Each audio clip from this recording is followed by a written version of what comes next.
მოგესალმებით, ეთერშია ქრონიკა 11 საათზე, მე ჟურნალისტი ნათია სონღულაშვილი ვარ. გარემოს დაცვისა და სოფლის მეურნეობის სამინისტრო მოსახლეობას აფრთხილებს. სოფლიოს საკლუბო ჩემპიონი ჩელსი გახდა.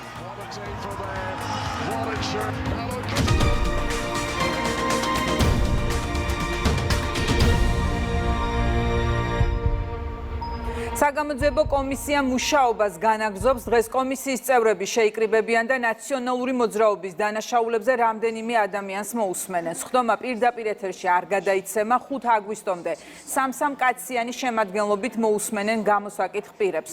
ბოლოს სხდომა გაიმართება სწორედ 5 აგვისტოს. შემდეგ კი მომზადდება დადგენილება, რომელსაც პარლამენტი საშემოდგომო სესიაზე განიხილავს.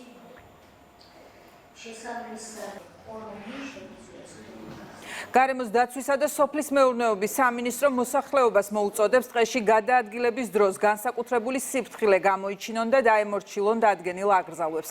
ტემპერატურის მატება დღეში ხანძრების გაჩენის რისკს ზრდის.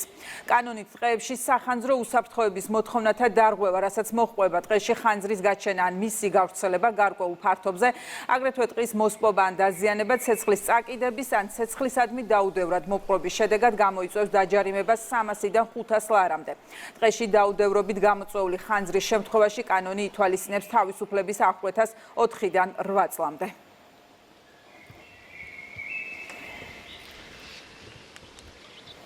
...2025 წლის პირველი 6 თვის მონაცემებით საქართველოს აეროპორტებში მგზავრთნაკადი 14%-ით, ხოლო ავიარეისების რაოდენობა 46%-ით გაიზარდა. იანვარ-ივნისში საქართველოს აეროპორტებში რეკორდული რაოდენობის 17,000-მდე საერთაშორისო და ადგილობრივი ავიარეისი შესრულდა. მაღალია ზრდის მაჩვენებელი საჰაერო სატვირთო გადაზიდვების კუთხით. 2024 წლის პირველ 6 თვესთან შედარებით საქართველოს საჰაერო სივრცის გამოყენების მაჩვენებელი გაიზარდა 7%-ით. 2025 წლის იანვარ-ივნისში გადაყვანილი მგზავრების რაოდენობის მიხედვით საქართველოს საავიაციო ბაზარზე კვლავ ვიზიარი ლიდერობს.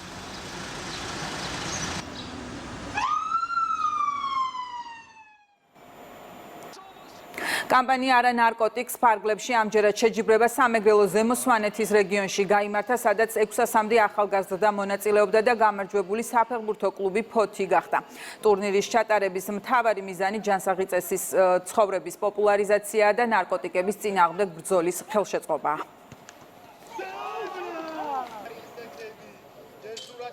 მოუწოდებ ყველა ახალგაზრდას ჩაერთონ აღნიშნულ კამპანიაში სახელწოდებით არა ნარკოტიკს, დაკავდნენ მაქსიმალურად სპორტით და იცხოვრონ ჯანსაღი ცხოვრების წესით. მონაწილეობა მივიღეთ რეგიონალურ ტურნირში, რომელიც ატარებდა მნიშვნელოვანი სახის სლოგანს არა ნარკოტიკს.